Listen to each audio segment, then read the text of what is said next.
The Raven by Edgar Allan Poe. Once upon a midnight dreary, while I pondered weak and weary over many a quaint and curious volume of forgotten lore, while I nodded, nearly napping, suddenly there came a tapping, as if someone gently rapping at my chamber door. "'Tis some visitor," I muttered, tapping at my chamber door. Only this, and nothing more. Ah, distinctly I remember, it was in the bleak December, and each separate dying ember wrought its ghost upon the floor. Eagerly I wished the morrow, vainly I had sought to borrow from my books surcease of sorrow, sorrow for the lost Lenore, for the rare and radiant maiden whom the angels name Lenore, nameless here, forevermore. And the silken, sad, uncertain rustling of each purple curtain thrilled me, filled me with fantastic terrors never felt before, so that now, to still the beating of my heart, I stood repeating, "'Tis some visitor entreating entrance at my chamber door, some late visitor entreating entrance at my chamber door. This it is and nothing more." Presently my soul grew stronger, hesitating them no longer. "Sir," said I, or "Madam, truly your forgiveness I implore, but the fact is I was napping, and so gently you came rapping, and so faintly you came tapping at my chamber door, that I scarce was sure I heard you, where here I opened wide the door. Darkness there, and nothing more." Deep into that darkness peering, long I stood there wondering, fearing, doubting, dreaming dreams no mortal ever dared to dream before. But the silence was unbroken, and the stillness gave no token, and the only word there spoken was the whispered word, "Lenore." This I whispered, and an echo murmured back the word, "Lenore." Merely this, and nothing more. Back into the chamber turning, all my soul within me burning, soon again I heard a tapping somewhat louder than before. "Surely," said I, "surely that is something at my window lattice. Let me see then what the threat is, and this mystery explore. Let my heart be still a moment, and this mystery explore. 'Tis the wind, and nothing more." Open here I flung the shutter, when, with many a flirt and flutter, in there stepped a stately raven of the saintly days of yore.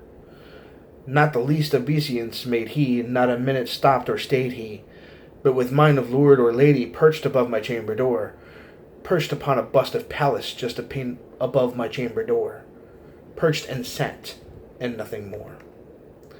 Then this ebony bird beguiled my sad fancy into smiling, by the grave and stirred decorum of the countenance it wore. "Though thy crest be shorn and shaven, thou," I said, "art sure no craven, ghastly grim and ancient raven, wandering from the nightly shore. Tell me what thy lordly name is on the night's Plutonian shore." Quoth the raven, "Nevermore." Much I marveled this ungainly fowl to hear discourse so plainly, though its answer little meaning, little relevancy bore. For we cannot help agreeing that no living human being ever yet was blessed with seeing bird above his chamber door, bird or beast upon the sculptured bust above his chamber door, with such name as Nevermore. But the raven, sitting lonely on the placid bust, spoke only that one word, as if his soul in that one word he did outpour. Nothing farther than he uttered, not a feather than he fluttered, till I scarcely more than muttered, "Other friends have flown before. On the morrow he will leave me, as my hopes have flown before." Then the bird said, "Nevermore." Startled at the stillness broken by a reply so aptly spoken, "Doubtless," said I, "what it utters is its only stock and store, caught from some unhappy master, whom merciful disaster followed fast and followed faster, till his songs one burden bore, till the dirges of his hope that melancholy burden bore, of nevermore." But the raven, still beguiling all my fancy into smiling, straight I wheeled a cushioned seat in front of bird and bust and door. Then, upon the velvet sinking, I betook myself to linking fancy unto fancy, thinking what this ominous bird of yore, what this grim, ungainly, ghastly, gaunt, and ominous bird of yore meant in croaking, "Nevermore." This I sat engaged in guessing, but no syllable expressing to the fowl whose fiery eyes now burn into the bosom's core.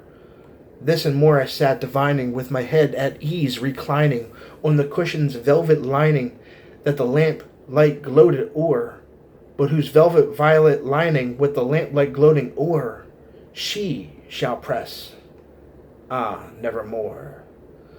Then, methought, the air grew denser, perfumed from an unseen censer, swung by seraphim whose footfalls tinkled on the tufted floor. Wretch, I cried, thy God hath lent thee. By these angels he hath sent thee respite, respite, and repent from thy memories of Lenore. Quaff, O quaff, this kind nepenthe, and forgot this lost Lenore. Quoth the raven, nevermore. Prophet, said I, thing of evil, prophet still, if bird or devil, whether tempter sent or whether tempest tossed thee here ashore, desolate yet awe undaunted, on this desert land enchanted, on this home by horror haunted, tell me truly, I implore, is there balm in Gilead? Tell me, I implore. Quoth the raven, nevermore. Prophet, said I, thing of evil, prophet still, if bird or devil, by that heaven that bends above us, by that God we both adore, tell this soul with sorrow laden within the distant Aidenn, it shall clasp a sainted maiden whom the angels name Lenore, clasp a rare and radiant maiden whom the angels name Lenore. Quoth the raven, nevermore. Be that word our sign of parting, bird or fiend, I shrieked upstarting, get thee back into the tempest and the night's Plutonian shore. Leave no blank plume as a token of that lie thy soul hath spoken. Leave my loneliness unbroken, quit the bust above my door, take thy beak from my heart, and take thy form from off my door. Quoth the raven, nevermore. And the raven, never flitting, still is sitting on the pallid bust of Pallas, just above my chamber door. And his eyes have all the seeming of a demon's that is dreaming, and the lamplight o'er him, streaming, throws his shadow on the floor, and my soul from that shadow that lies floating on the floor shall be lifted nevermore.